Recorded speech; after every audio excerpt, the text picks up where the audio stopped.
भगवान शिव और माता पार्वती के विवाह उत्सव की कथा हम लोग श्रवण करेंगे।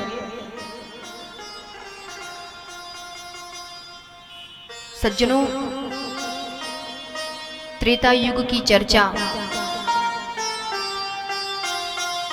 आप लोग श्रवण कर रहे थे। माता सती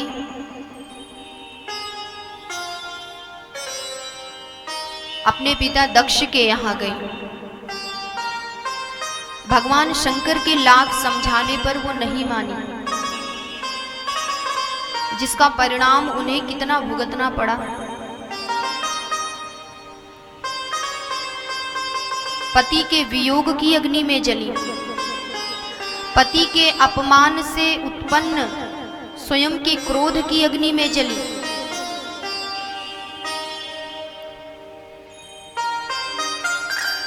पति के अपमान की अग्नि में जली और फिर अंत में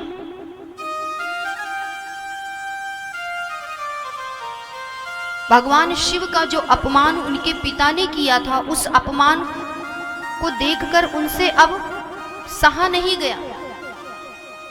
क्योंकि माता सती कोई साधारण स्त्री नहीं है, साधारण नारी नहीं है, पतिव्रता, भगवान शिव की प्रिया, भगवान शिव की अर्धांगिनी माता सती। भगवान शिव का अर्थात उनके पति का कोई अपमान कर दे, ये माता सती कभी सहन नहीं कर सकती। उनके पिता दक्ष ने भगवान शिव का अपमान करने के लिए ही वो यज्ञ किया था। इससे माता सती इतना क्रोधित हुई कि उन्होंने योगाग्नि से अपने शरीर को ही जला करके भस्म कर दिया। अंत समय में, जीवन का अंतिम क्षण है, माता सती ने भगवान श्री राम को याद किया कि हे प्रभु, सती मरत हरिसन वर मांगा, जन्म जन्म शिव पद अनुरागा। जीवन के अंतिम क्षणों में माता सती ने भगवान श्री राम से एक ही वरदान मांगा कि हे प्रभु, यदि कुछ देना ही चाहते हैं तो केवल एक वरदान दीजिए कि जन्म जन्मांतर कल्प कल्पांतर भगवान शिव ही मुझे पति रूप में प्राप्त हो। बस एक ही इच्छा है। ये मेरा दुर्भाग्य है कि मैं अपने स्वामी, मैं अपने पति की उनके साथ में रह करके उनकी सेवा नहीं कर पाई, लेकिन पुनः जब शरीर धारण करूं तो एक वरदान दीजिए कि वो मुझे पति रूप में प्राप्त हो और उनकी सेवा मुझे मिलती रहे, मैं उनकी दासी बनकर के उनकी सेवा करती रहूं। बस ऐसा वरदान दे दीजिए। भगवान श्री राम वरदान देकर के वहां से अंतर ध्यान हो गए और इधर वही सती जी, आदिशक्ति जगत जननी जगदम्बा ने पुनः हिमालय राज के यहाँ उनकी पुत्री पार्वती के रूप में नया शरीर धारण किया, पुनः शरीर धारण किया। प्रेम से बोलिए आदिशक्ति जगत जननी जगदम्बा मैया की जय। सज्जनों,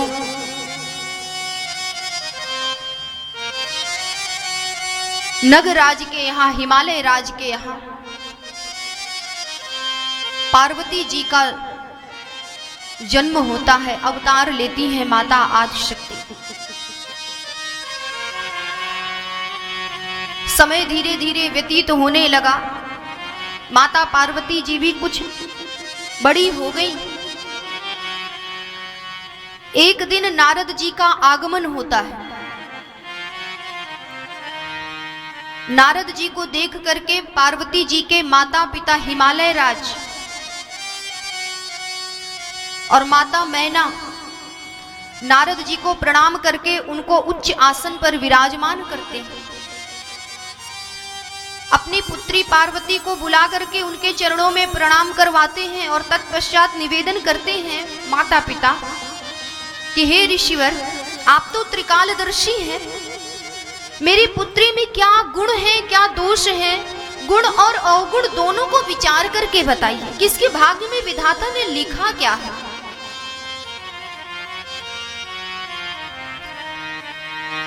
ये सुन करके नारद जी ने जब पार्वती जी को देखा, उनकी हस्तरेखा को देखा, तो एक ही बात कही कि आपकी पुत्री परम भाग्यशाली है, आपकी पुत्री का सुहाग भी अचल रहेगा, आपकी पुत्री परम सौभाग्यशाली है, आपकी पुत्री के द्वारा माता और पिता दोनों का यश सारे संसार में व्याप्त होगा, सारे संसार में फैलेगा। लेकिन कुछ अवगुण भी है। वो अवगुण क्या है? गुणवान तो है ही आपकी पुत्री, भाग्यशाली तो है ही, लेकिन कुछ अवगुण है। वो अवगुण क्या है? कि जोगी जटिल अकाम मन,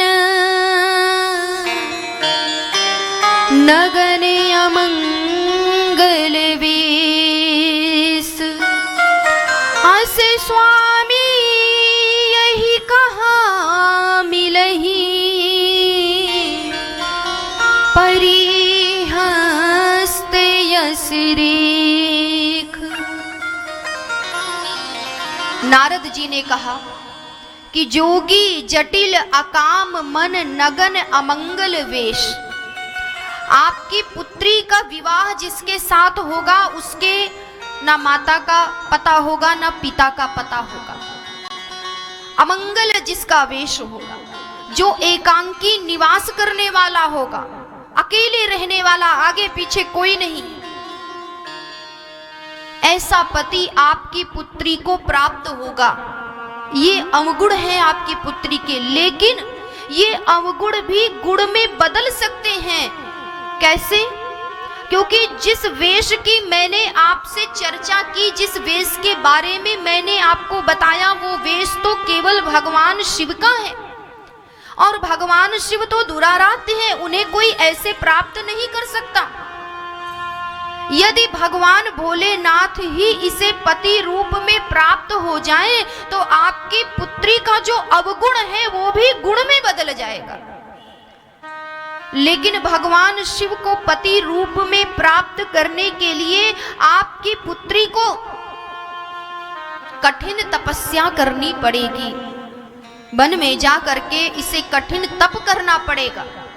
नारद जी ने कहा, रामचरितमानस में बाबा ने वर्णन किया कि जो तप करही कुमारी तुम्हारी, जो तप करही कुमारी तुम्हारी, जो तप करही कुमारी तुम्हारी, जो तप करही कुमारी तुम्हारी, भाविव मीट सकहि त्रिपुरारी, भावहि मेट सकहि त्रिपुरारी, जो तप करहि कुमारी तुम्हारी, जो तप करहि कुमारी तुम्हारी, जो तप करहि कुमारी तुम्हारी, जो तप करहि कुमारी तुम्हारी, भाविव मेट सकहि त्रिपुरारी, भावहि मेट सकहि त्रिपुरारी। श्री राम जय जय राम, श्री राम जय राम जय जय राम, राम मेरे राम, राम मेरे राम, राम मेरे राम, मेरे राम मेरे राम। नारद जी ने पार्वती जी के माता पिता से पार्वती जी के बारे में बताया कि हे नगराज, जो तप करे कुमार तुम्हारी, भावी मेट सकहि त्रिपुरारी। यदि भगवान शिव को पति रूप में प्राप्त करना है तो आपकी पुत्री को कठिन तपस्या करनी पड़ेगी। ये सुन करके माता पिता को बड़ा दुख हुआ कि हमारी पुत्री अभी इतनी छोटी है और इस अवस्था में क्या ये वन में जाकर के तप कर सकती है? क्या ये तपस्या करने के योग्य है? ये तो अभी तप करने के योग्य ही नहीं है। सज्जनों, दुखी माता पिता को नारद जी समझाते हैं, फिर भी पार्वती जी की मैया मैना उन्हें वन में भेजने के लिए, तपस्या करने के लिए जाने नहीं देना चाहती। अंत में माता पार्वती ने किसी प्रकार से अपनी माता से निवेदन किया, अनुनय विनय किया कि हे माता, मुझे तप करने के लिए जाने दीजिए। माता पिता से आज्ञा लेकर के पार्वती जी तपस्या करने के लिए वन चली गईं। कई वर्षों तक माता पार्वती जी तप करती रही, तपस्या भी पूर्ण हो गई। आकाशवाणी हुई कि देवी, जिस भगवान शिव को आप पति रूप में प्राप्त करना चाहती हैं वही आपको पति रूप में प्राप्त होंगे, इसलिए अब आप अपने मन के दुख का त्याग कर दीजिए, आपकी तपस्या पूर्ण हो गई। प्रेम से बोलिए आदि शक्ति जगत जननी जगदम्बा मैया की जय हो। माता की तपस्या तो पूर्ण हो गई। इधर भगवान श्री राम जी ने मन ही मन में विचार किया भगवान शिव के विषय में, क्योंकि भगवान शिव प्रभु श्री राम जी के निष्काम भक्त हैं।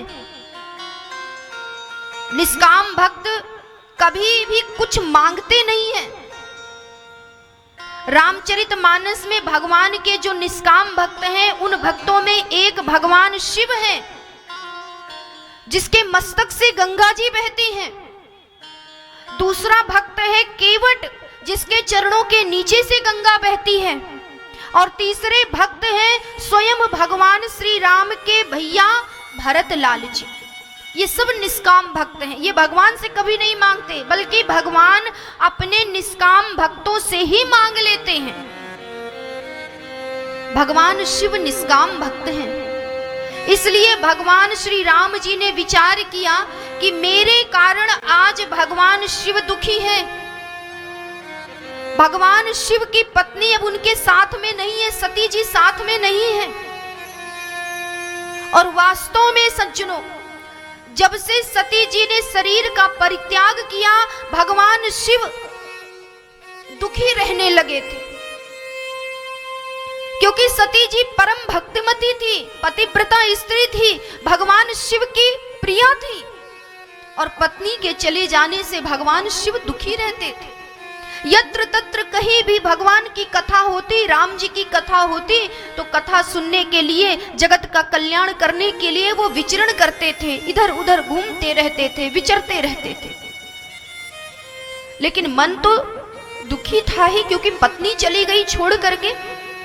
आज भगवान श्री राम ने विचार किया कि जब तक मैं जाकर के नहीं कहूंगा, भगवान शिव कभी भी विवाह के लिए आज्ञा नहीं देंगे, वो कभी नहीं विवाह करेंगे।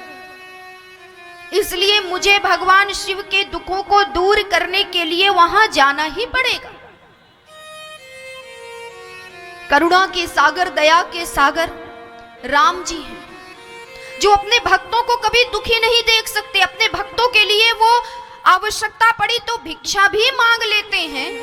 ऐसे हमारे ठाकुर जी हैं, ऐसे करुणा निधान हमारे राघवेंद्र सरकार हैं। उसी समय प्रभु श्री राम जी भगवान शिव के पास में गए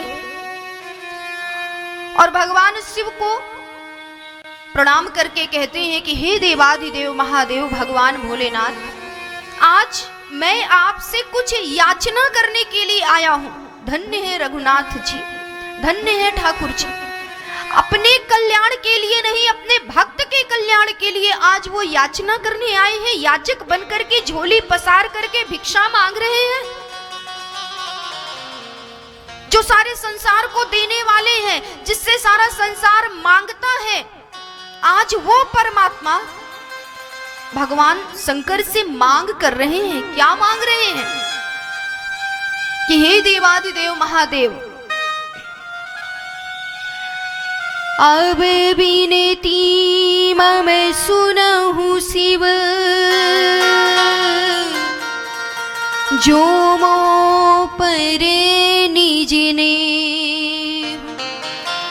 जाय विवाहु शैलज ही, यहाँ वरे मांगे हूँ देव।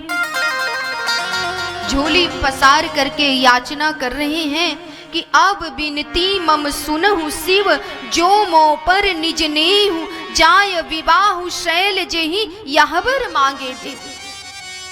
हे प्रभु, अब आप मेरी विनती को स्वीकार करिए। मैं आपसे प्रार्थना कर रहा हूं। क्या प्रार्थना करते हैं कि आप हिमालय राज की पुत्री माता पार्वती से विवाह करेंगे, ऐसा मुझे वरदान दे दीजिए। मैं याचक बन करके आया हूं, मुझे बस यही वरदान दीजिए। भगवान श्री राम ने शिव जी को समझाते हुए कहा कि पार्वती जी से विवाह करने की आप अनुमति दे दे, बस यही मैं भिक्षा मांगने आया हूं। और यदि आप सोच रहे हो कि पार्वती जी कोई और है, तो वो कोई और नहीं है, वो तो आपकी ही पत्नी सती हैं, जिन्होंने पुनः शरीर धारण किया है और आपको पति रूप में प्राप्त करने के लिए उन्होंने बड़ी कठिन तपस्या भी की है। इसलिए हे भोलेनाथ, आज्ञा देने में विलंब मत कीजिए, अनुमति देने में विलंब मत कीजिए। आप माता पार्वती से विवाह करेंगे, ऐसा मुझे वरदान दीजिए। सज्जनों, भगवान शिव प्रभु श्री राम को सदैव अपने हृदय रूपी सागर में बिठा करके रखते हैं, छुपा करके रखते हैं। भले ही भगवान श्री राम जी याचक बनकर के याचना कर रहे हैं, मांगने के लिए आए हैं, लेकिन शिव जी ने विवाह के लिए हाँ तो कह दिया भगवान के सामने कि प्रभु मैं अवश्य विवाह करूंगा, लेकिन इसे आप याचना मत समझिए, बल्कि मैं इसे आपकी आज्ञा समझ करके सिरोधार्य करता हूं, क्योंकि आराध्य हैं राम जी भगवान शिव के। इसलिए कहते कि प्रभु आप मुझसे मांगे, ये आपको शोभा नहीं देता, आप तो बस आज्ञा दीजिए, मैं आपकी आज्ञा का पालन करूंगा। ये सेवक का धर्म है, ये भक्त का धर्म है, और मैं तो आपका सेवक हूं, आपका भक्त हूं। आपकी आज्ञा सिरोधार्य करके मैं विवाह के लिए तैयार हूं। प्रेम से बोलिए भगवान भोलेनाथ की जय हो। भगवान शिव ने विवाह की तो आज्ञा दे दी, लेकिन अभी भगवान शिव राम जी से निवेदन करते कि प्रभु मैंने आपकी आज्ञा को स्वीकार कर लिया। भगवान श्री राम वहां से प्रस्थान कर गए, और उसी समय उसी क्षण मानस में गोस्वामी जी ने वर्णन किया कि तब ही सप्तऋषि से शिव पहियाए, तब ही सप्तऋषि शिव पहियाए, तब ही सप्तऋषि शिव पहियाए, तब ही सप्तऋषि शिव पहियाए। बोले प्रभुवती वचन सुहाए, बोले प्रभु अति वचन सुहाए, तब ही सप्तऋषि शिव पहियाए, तब ही सप्तऋषि शिव पहियाए, तब ही सप्तऋषि शिव पहियाए, तब ही सप्तऋषि शिव पहियाए। बोले प्रभु अति बचन सुहाए। ओ बोले प्रभु अति बचन सुहाए। श्री राम जय राम जय जय राम। श्री राम जय राम जय जय राम। राम मेरे राम, राम मेरे राम, राम मेरे राम, मेरे राम मेरे राम। सज्जनों, उसी क्षण भगवान शिव के समीप सप्त ऋषि गणों का आगमन होता है। तब ही सप्त ऋषि शिव पही आए, बोले प्रभु अति बचन सुहाए। भगवान शिव ने जब सप्त ऋषियों को देखा तो सप्त ऋषियों से भगवान शिव ने सप्त ऋषियों को आज्ञा दी कि जाइए देवी पार्वती के प्रेम की परीक्षा लेकर के आइए कि वास्तव में क्या देवी पार्वती मुझसे प्रेम करती भी है या नहीं। सप्तऋषियों ने भगवान शिव की आज्ञा का पालन किया, चल पड़े प्रेम की परीक्षा लेने के लिए देवी पार्वती जी के पास, माता पार्वती के पास। सज्जनों, सप्तऋषियों ने माता पार्वती जी से प्रश्न करना प्रारंभ कर दिया कि देवी, आप किसके लिए इतनी कठिन तपस्या कर रही हैं? तपस्या करने का उद्देश्य क्या है आपके? किस कारण आप इतना कठिन तप कर रही हैं? क्यों आपने इतनी कठिन तपस्या की है? माता पार्वती को संकोच हो रहा है कि कैसे बताऊं, ये इतने बड़े बड़े ऋषि, बुजुर्ग ऋषि, मैं कैसे इनसे मर्म की बात कहूं, सत्य कहूं। ऋषियों ने बार बार सावधान किया, देवी सत्य बताना, मर्म की बात बताइए कि क्यों आपने इतना कठिन तप किसके लिए किया है? उद्देश्य क्या है तपस्या करने का? संकोच में माता पार्वती जी हाथ जोड़ करके सप्त ऋषियों को प्रणाम करके कहती हैं कि हे ऋषि गणों, यदि आप मेरी धृष्टता को सुनेंगे तो शायद आप मुझ पर हंसेंगे, आपको हंसी आएगी। ऋषियों ने कहा नहीं, आप मर्म की बात बिल्कुल सत्य बताइए कि आपने तप क्यों किया। तो देवी पार्वती ने कहा कि हे ऋषि गणों, मैं तो सदैव भगवान शिव को अपना पति बनाना चाहती हूँ और उनको पति रूप में प्राप्त करने के लिए ही मैंने इतना कठिन तप किया है। ये सुन करके सातों के सातों ऋषि गण बड़ी जोर से ठहाका लगा करके हंस पड़े। लेकिन फिर भी माता पार्वती जी का प्रेम वो डगमगाया नहीं। भगवान शिव से उनका जो प्रेम है वो अथाह प्रेम है। उनके हृदय में शिव के लिए प्रेम का समुद्र है, उसमें से यदि थोड़ा सा निकाल ले तो कम नहीं होगा। ऐसा प्रेम है, वो प्रेम डगमगा नहीं सकता। ऋषिगण तो परीक्षा लेने के लिए आए हुए थे। माता पार्वती ने कहा कि भगवान शिव को पति रूप में प्राप्त करना चाहती हूं, इसलिए मैंने तपस्या की। ऋषिगणों ने कहा, प्रेम की परीक्षा ले रहे हैं कि देवी, जिस भगवान शिव को आप पति रूप में प्राप्त करना चाहती हैं उनके बारे में आपको कुछ ज्ञात भी है? वो कैसे हैं? वो कैसे हैं? आप उनके बारे में कुछ नहीं जानती हैं। अगुने अमाने मातु पितहीना, उदासीन सब संशयशीना। अगुने अमाने मातु पितुहीना, उदासीन सब संशयशीना। श्री राम जय राम जय जय राम। श्री राम जय राम जय जय राम। श्री राम जय राम जय जय राम। श्री राम जय राम जय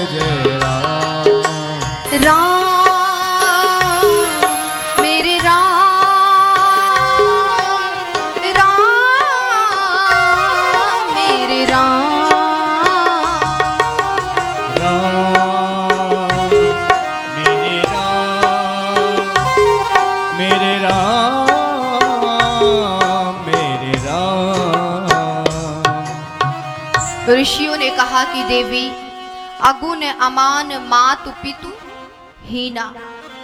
भगवान शिव ना तो पिता का पता है ना माता का पिता है, एकांकी निवास करने वाले हैं, और फिर उनके साथ किसी स्त्री का निर्वाह तो हो ही नहीं सकता।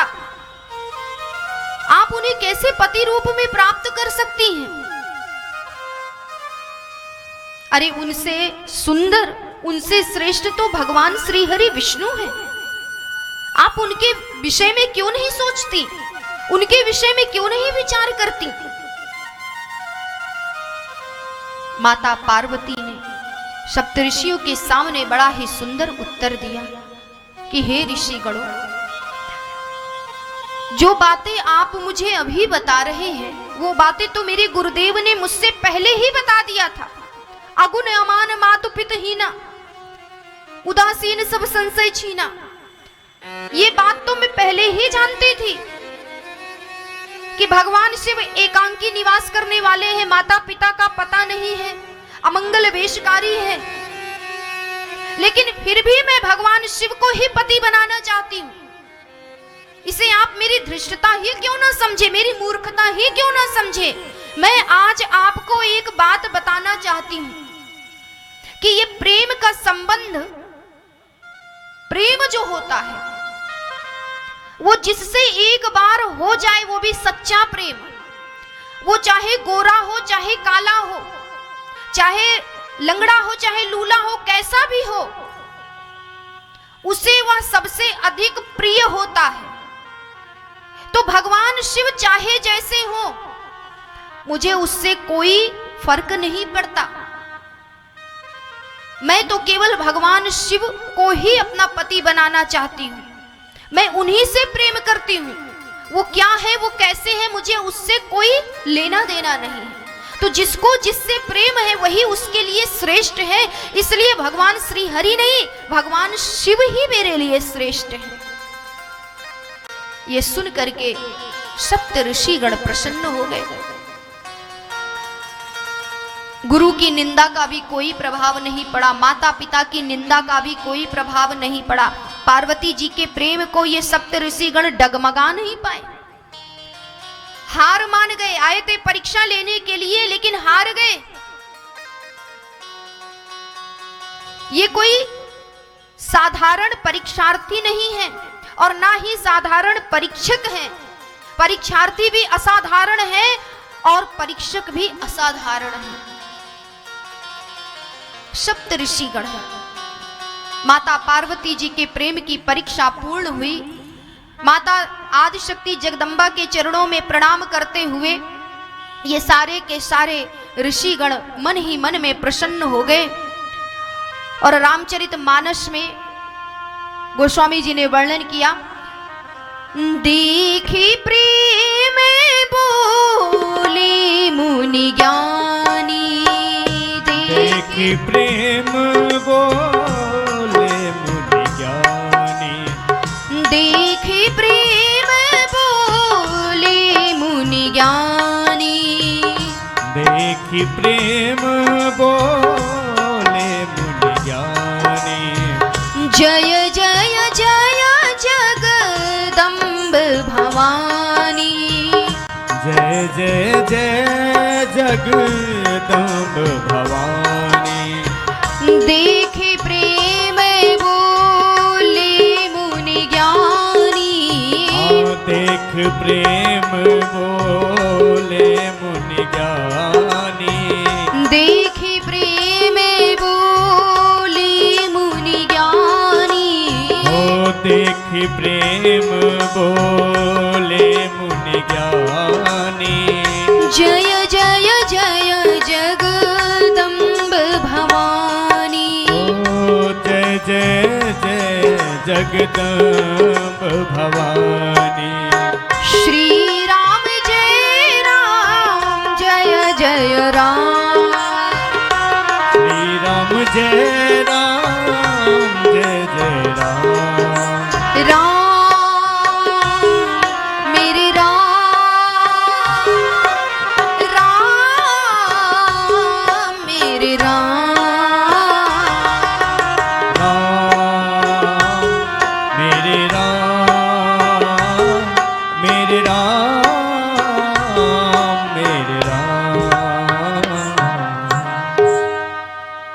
देखी प्रेम बोले मुनि ज्ञानी, जय जय जय जगदम्ब भवानी। आज आदिशक्ति जगदम्बा के प्रेम की विजय हुई और ये सातों ऋषिगण जगदम्बा के चरणों में बारंबार प्रणाम करते हुए, नमस्कार करते हुए वहां से भगवान शिव के पास में पहुंचे। भगवान शिव ने सप्त ऋषियों के मुख से जब पार्वती जी के प्रेम के बारे में जाना, श्रवण किया, तो भगवान शिव को बड़ा ही संतोष हुआ। मन ही मन भगवान शिव बड़े प्रसन्न हुए। लेकिन भगवान शिव की एक बड़ी ही सुंदर आदत है। वो क्या है कि भगवान शिव अधिक समय तक संसार को अपने हृदय में नहीं रखते। वो संसार के विषय में नहीं सोचते, ये उनका स्वभाव है। वो हृदय में केवल अपने राम को धारण करते हैं, हृदय में केवल अपने ठाकुर जी को छुपा करके बिठा करके रखते हैं। इसलिए जो बातें सुनी वहीं पर छोड़ करके राम राम राम का उच्चारण करते हुए नेत्र बंद कर लिए और नेत्र बंद करते ही भगवान शिव पुनः समाधि में लीन हो गए। प्रेम से बोलिए भगवान भोलेनाथ की। आइए ऐसे भगवान भोलेनाथ का ध्यान करते हुए आगे की चर्चा निवेदन करेंगे। सभी लोग भगवान शिव का ध्यान करते हुए, उनको याद करते हुए, उनके स्वरूप का ध्यान करते हुए, मीठी मीठी तालियों की सेवा देते हुए सभी लोग भाव के साथ। तेरा पल पल बीता जाए, मुख से जप ले नमः शिवाय। तेरा पल पल बीता जाए, मुख से जप ले नमः शिवाय।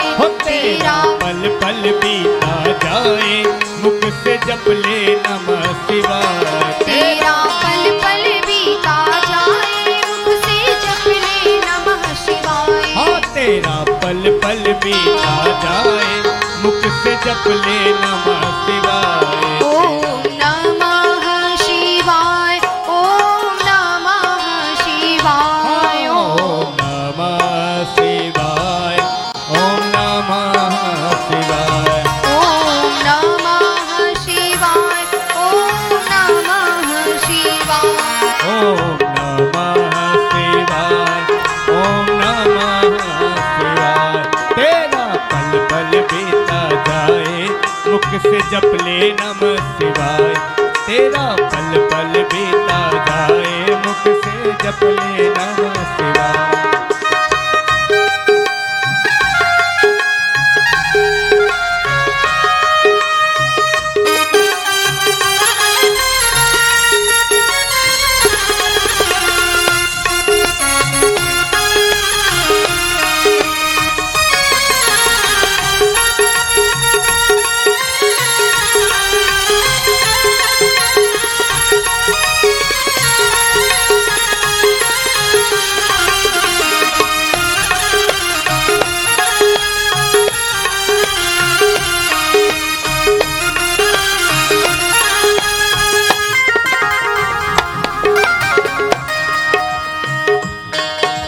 शिव शिव तुम तो हृदय से बोलो, मन मंदिर का पर्दा खोलो। शिव शिव शिव तुम हृदय से बोलो, मन मंदिर का पर्दा खोलो। शिव शिव तुम तो हृदय से बोलो, मन मंदिर का पर्दा खोलो। शिव शिव शिव तुम हृदय से बोलो, मन मंदिर का पर्दा खोलो। तेरा अवसर खाली न जाए, मुख से जप ले नमः शिवाय। तेरा अवसर खाली न जाए, मुख से जप ले नमः शिवाय।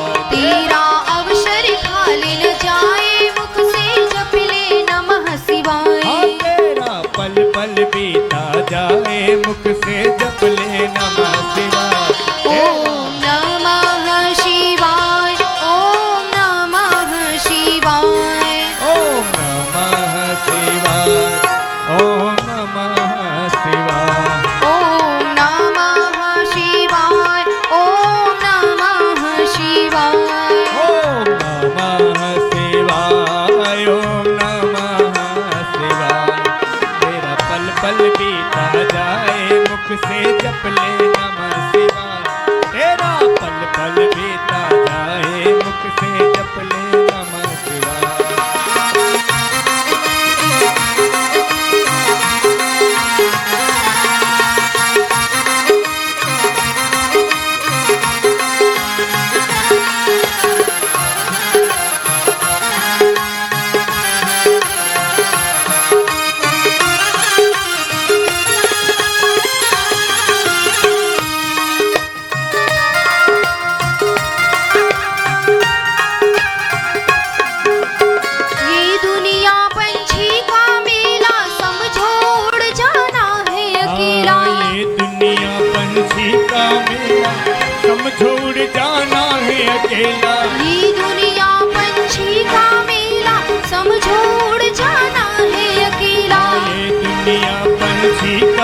छोड़ जाना है अकेला।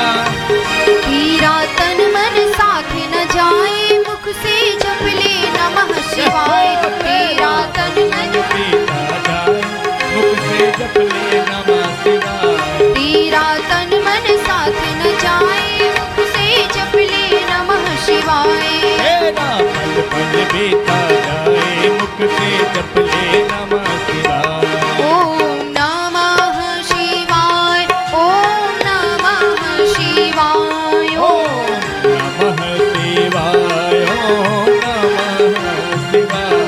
ओम नमः शिवाय, ओम नमः शिवाय। ओम नमः शिवाय, ओम नमः शिवाय।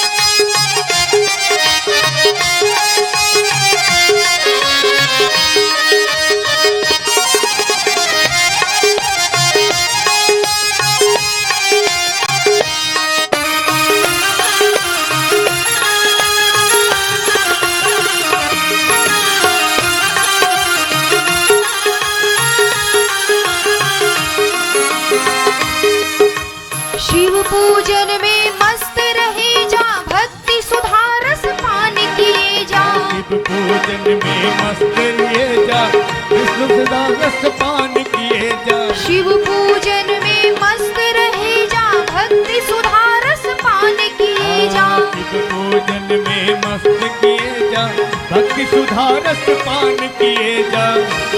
दर्शन विश्वनाथ के पाए, मुख से जप ले नमः शिवाय। दर्शन विश्वनाथ के पाए, मुख से जप ले नमः शिवाय। दर्शन विश्वनाथ के पाए, मुख से जप ले नमः शिवाय।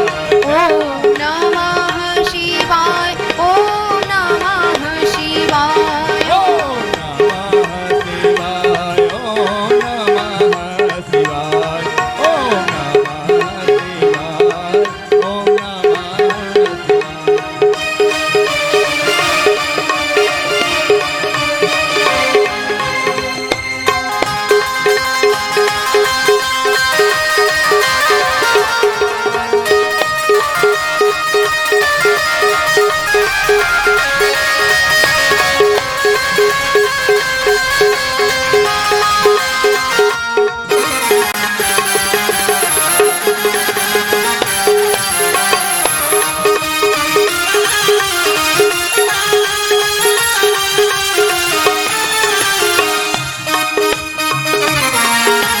मुसाफिरी जब पूरी होगी, चलने की तैयारी होगी। मुसाफिरी जब पूरी होगी, चलने की तैयारी होगी। मुसाफिरी जब पूरी होगी, चलने की तैयारी होगी। मुसाफिरी जब पूरी होगी, चलने की तैयारी होगी।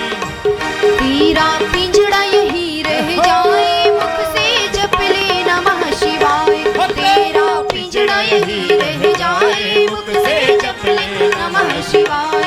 ओम नमः शिवाय, ओम नमः शिवाय। ओम नमः शिवाय, ओम नमः शिवाय। ओम नमः शिवाय, ओम नमः शिवाय। ओम नमः शिवाय, ओम नमः शिवाय। ओम नमः शिवाय, ओम नमः शिवाय। प्रेम से बोलिए भगवान भोलेनाथ की, जय हो, प्रेम से बोलिए मैया पार्वती की। जय हो। देखिए, बार बार ये निवेदन करना पड़ता है, भगवान की कथा को श्रवण करने के लिए बैठे हैं और आज भगवान शिव माता पार्वती का विवाह उत्सव आप सभी लोग मनाने के लिए बैठे हैं। उत्सव किस प्रकार से मनाया जाता है? उत्सव मनाने के लिए मन में उत्साह होना चाहिए। इसलिए एक बार सभी लोग भाव के साथ भगवान का जयकारा लगाएं, उसके बाद आगे की चर्चा। प्रेम से बोलिए श्री सीताराम नाम महाराज जी की। हेलो, हमारे बीच में भारतीय जनता पार्टी के प्रदेश मोर्चा के युवा नेता भाई रोहित सिंह जी हमारे बीच में मौजूद हैं, जो इस क्षेत्र से जिला पंचायत सदस्य के उम्मीदवार हैं। मैं उनसे निवेदन करूंगा कि आकर के ठाकुर जी के चरणार बिंदों में माल्यार्पण कर दें।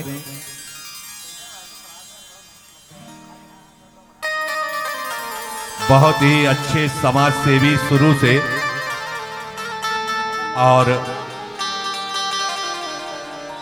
बहुत मुझे याद है 6-7 साल पहले हमारे यहाँ एक कथा में भद्रम करने भी इन्होंने बहुत ही महत्वपूर्ण भूमिका। भद्रम बसेमाक्षजत्रा स्थिरांग स्तुष्ट्वागुम शस्तनोभिर्व्यसेमहि देवहितं जदायुः। ओम शांति शांति सुशांतिर्भवतु। बहुत ही युवा सहनशील और समाज सेवी रोहित सिंह हैं। हम भली भांति इनको जानते पहचानते हैं, पारिवारिक रिश्ते हैं, और इस क्षेत्र से, पूरा द्वितीय क्षेत्र से जिला पंचायत सदस्य के उम्मीदवार हैं आप। और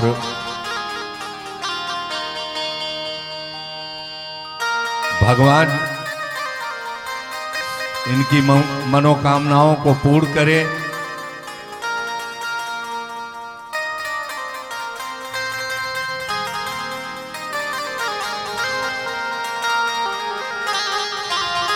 एक बार बोलते श्री राघवेंद्र सरकार की जय हो।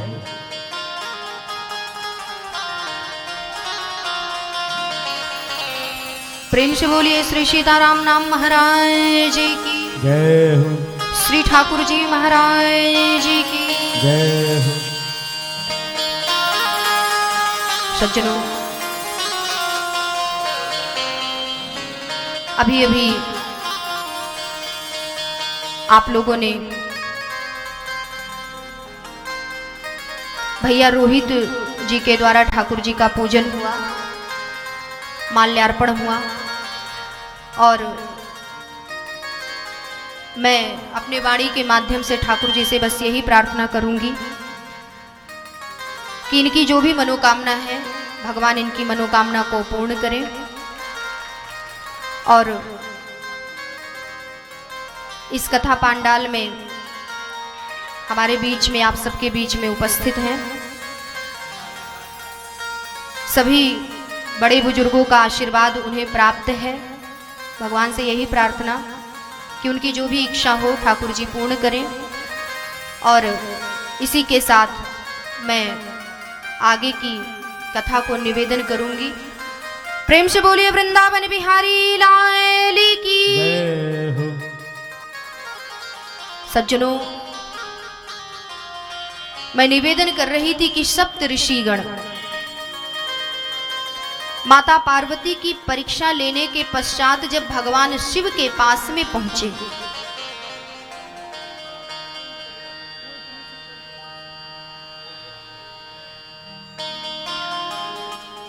भगवान शिव ने जब श्रवण किया, देवी पार्वती की परीक्षा, उनके प्रेम के विषय में जब सुना, तो भगवान शिव अधिक समय तक संसार की बातों को अपने हृदय में नहीं रखते। ये प्रभु का स्वभाव है, ये भगवान शंकर का स्वभाव है। वो हृदय में केवल रघुनाथ जी को रखते हैं। निरंतर सादर जपत अनंगे अराती, सदैव भगवान श्री राम का वो जप करते रहते, उनके नाम का गुणानुवाद करते रहते हैं। ऐसे भगवान भोलेनाथ राम राम राम का उच्चारण करते ही उनकी समाधि लग गई।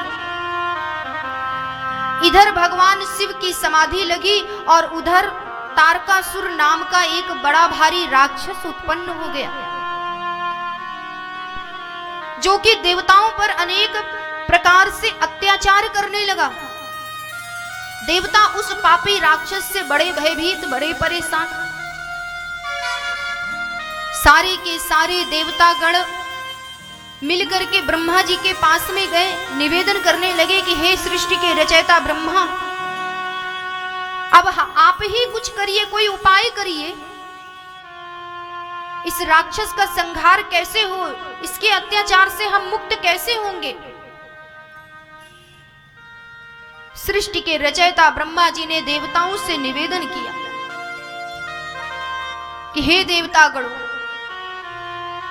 ये बड़ा ही उत्पाती राक्षस है, बड़ा ही पापी है, और तारकासुर नाम का ये जो राक्षस है, इसका संहार किसी देवता से नहीं हो सकता। ये ऐसे मरने वाला नहीं है। इसकी मृत्यु का विधान तो भगवान शिव के पुत्र के हाथों से लिखा है। लेकिन विडंबना यह है कि भगवान शिव के तो कोई पुत्र ही नहीं है, और जब पुत्र ही नहीं है तो इसका संहार कैसे होगा। भगवान शिव का विवाह तो हुआ ही नहीं, पुत्र उत्पत्ति कहां से हो। सज्जनों, उसी समय सारे के सारे देवतागण ब्रह्मा जी को साथ में लेकर के भगवान शिव के विवाह के लिए, कि किस प्रकार से भगवान शिव का अब विवाह हो, क्योंकि ये राक्षस ऐसे वैसे पुत्र से मरने वाला नहीं है कि किसी को अपना पुत्र बना लिया भगवान ने और ये मर जाएगा, इसकी मृत्यु हो जाएगी। भाव पुत्र से मरने वाला नहीं है, मानने मनाने वाले पुत्र से मरने वाला नहीं है। ये अगर इसकी मृत्यु होगी तो केवल भगवान शिव के औरस पुत्र से ही इसकी मृत्यु हो सकती है, यानी जो भगवान शिव का अपना पुत्र है, सगा पुत्र है। सारे देवतागण, भगवान शिव उस समय समाधि में लीन है और उनको समाधि से उठाने वाला कोई नहीं है। उनकी समाधि को भंग करे तो कौन करे। किसी देवता में इतनी हिम्मत नहीं है, इतना साहस नहीं है। अब तो सारे देवता एक साथ मिल करके कामदेव के पास में गए और कामदेव से निवेदन करने लगे कि देवताओं के कल्याण के लिए, हम सबके कल्याण के लिए आपको भगवान शिव की समाधि को भंग करना पड़ेगा। हे कामदेव, अब आप ही हम देवताओं की सहायता कर सकते हैं भगवान शिव को समाधि से उठाने के लिए। सारे देवतागण जब कामदेव से निवेदन करने लगे तो कामदेव देवताओं की बात मान गया और कामदेव ने अपने साथियों के साथ वहां पर पलायन कर गया। अपनी माया के प्रभाव से सारा संसार काम के वशीभूत हो गया। संसार की सारी स्त्रियां संसार को पुरुष में देखने लगी और संसार के जितने भी पुरुष हैं वो संसार को स्त्री में देखने लगे। सबके ऊपर काम का प्रभाव। कामदेव एक आम के वृक्ष के पीछे, आम के पल्लव के पीछे छुप करके पुष्पों का बाण भगवान शिव के ऊपर में चला दिया और जैसे ही वो बाण भगवान शिव को लगा, भगवान शिव की समाधि टूट गई, वो समाधि से उठ गए। प्रेम से बोलिए भगवान भोलेनाथ की जय। जैसे ही भगवान शिव समाधि उनकी टूटी, भंग हुई, भगवान शिव अपने नेत्र से इधर उधर अवलोकन करने लगे। कहीं कुछ दिखाई नहीं दे रहा। भगवान शिव क्रोधित हो गए। भगवान शिव के क्रोध से पृथ्वी डगमगाने लगी। जैसे ही भगवान शिव ने देखा कि आम्र पल्लव के पीछे में काम छुपा हुआ है, उनको समझते देर नहीं लगी कि हमारी समाधि को भंग करने वाला कोई और नहीं बल्कि कामदेव है। और देखते ही भगवान शिव ने अपना तीसरा नेत्र खोल दिया। तीसरा नेत्र खुलते ही काम उसी क्षण उसी स्थान पर जल करके भस्म हो गया। जैसे ही कामदेव जल करके भस्म हुआ, कामदेव की पत्नी है रति। वो रोते हुए, विलाप करते हुए, करुण क्रंदन करते हुए भगवान शिव के पास कैलाश पर दौड़ी दौड़ी चली आई। भगवान शिव के चरणों में प्रणाम करती हुई, विलाप करती हुई कहती है कि हे भगवान शिव, मेरे पति से आखिर कौन सा अपराध हुआ था? मेरे पति की क्या गलती थी कि आपने उसे जला करके भस्म कर दिया? अरे उन्होंने तो देवताओं के कल्याण के लिए, संसार के कल्याण के लिए आपकी समाधि को भंग किया था। सारी माया तो देवताओं की है, फिर आपने मेरे निरपराधी पति को जला करके भस्म क्यों कर दिया? सज्जनों, रति अनेक प्रकार से विलाप कर रही है। रति को विलाप करता हुआ देख करके भगवान शिव ने रति से कहा कि देवी,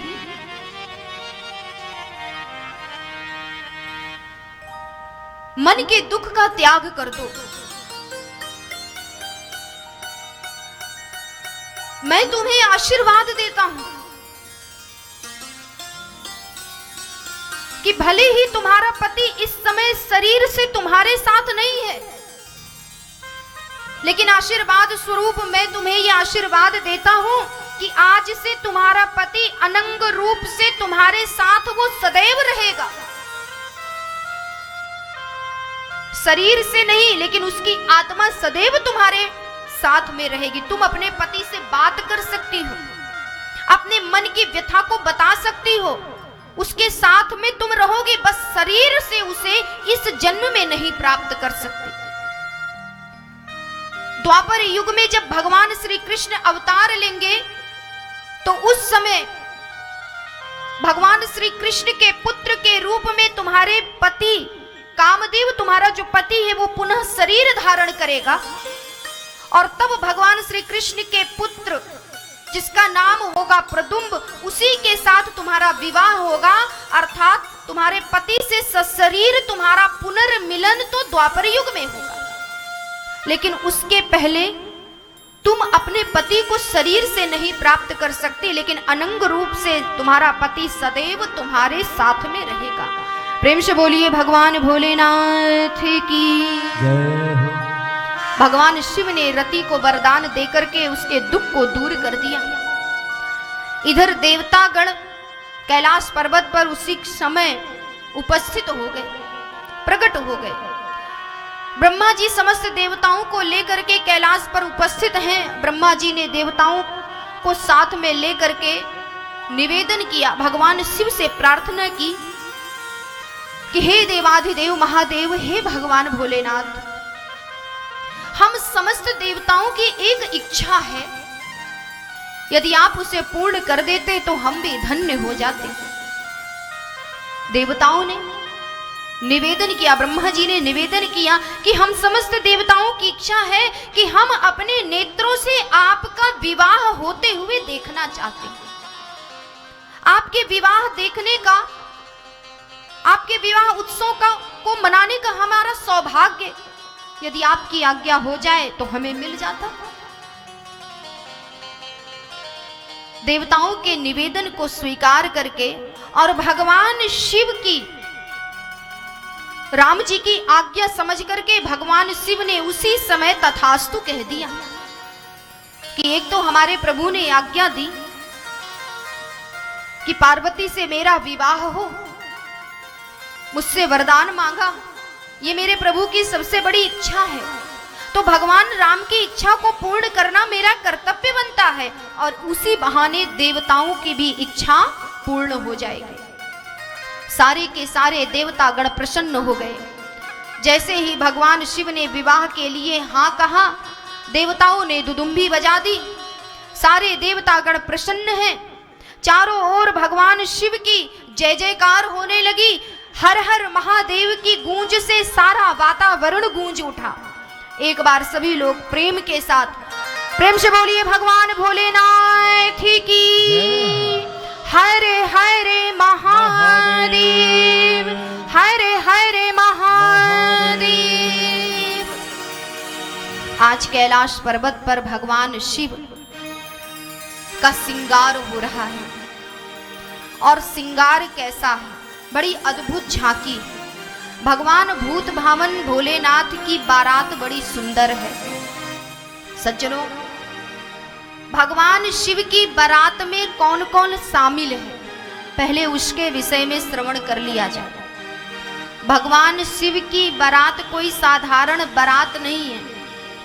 ये ऐसी अद्भुत बारात है कि इस बारात में जिस भूत प्रेत को देख करके हम भयभीत हो जाते हैं, स्वप्न में भी यदि भूत प्रेत को हमने देख लिया तो न जाने कितने दिनों तक वो भय मन में बैठा रहता है। लेकिन यहां तो पूरी की पूरी भूतों की टोली ही भगवान शिव की बारात में जा रही है। और भूत कहाँ के हैं? केवल भारत देश के ही भूत नहीं है, विदेशों के भी भूत चले आए। गोरे काले जितने भी भूत हैं वो सब चले आए हैं भगवान शिव की बारात में। अब भूत प्रेत कैसे दिखते हैं? किसी के सर है तो किसी के का धड़ ही गायब है, किसी के हाथ है तो पैर गायब है, किसी के पैर है तो हाथ गायब है, कोई काला है कोई गोरा है, इस प्रकार के किसी के आंखें हैं तो कोई बिना नेत्रों के ही है, नेत्र ही गायब है। ऐसे डरावने भूत प्रेत पिशाच सब भगवान शिव की बारात में शामिल हैं। और सज्जनों, भगवान शिव का श्रृंगार कैसा है उसके विषय में गोस्वामी जी ने मानस में वर्णन किया। शिव ही शंभुगन करहि सिंगारा, शिव ही शंभुगन करहि सिंगारा, शिव ही शंभुगन करहि सिंगारा, ओ शिव ही शंभुगन करहि सिंगारा, शिव ही शंभुगन करहि सिंगारा, शिव ही शंभुगन करहि सिंगारा, शिव ही शंभुगन करहि सिंगारा, ओ शिव ही शंभुगन करहि सिंगारा, जटा मुकुट सिर मोर सवारा, ओ जटा मुकुट सिर मोर सवारा, जटा मुकुट सिर मोर सवारा, ओ जटा मुकुट सिर मोर सवारा। श्री राम जय जय राम, श्री राम जय जय राम, श्री राम जय जय राम, श्री राम जय जय राम। सज्जनों, भगवान शिव का श्रृंगार कैसा है? भगवान शिव के जो गण हैं, नंदी भृंगी वीरभद्र आदि जो भगवान शंकर के गण हैं, उनके द्वारा भगवान शिव का श्रृंगार किया जा रहा है। शिव ही शंभुगन करहि सिंगारा, जटा मुकुट सिर मोर सवारा। भगवान शिव ने बाघंबर को धारण किया हुआ है, वस्त्र के स्थान पर बाघंबर पहनते हैं भगवान भोलेनाथ।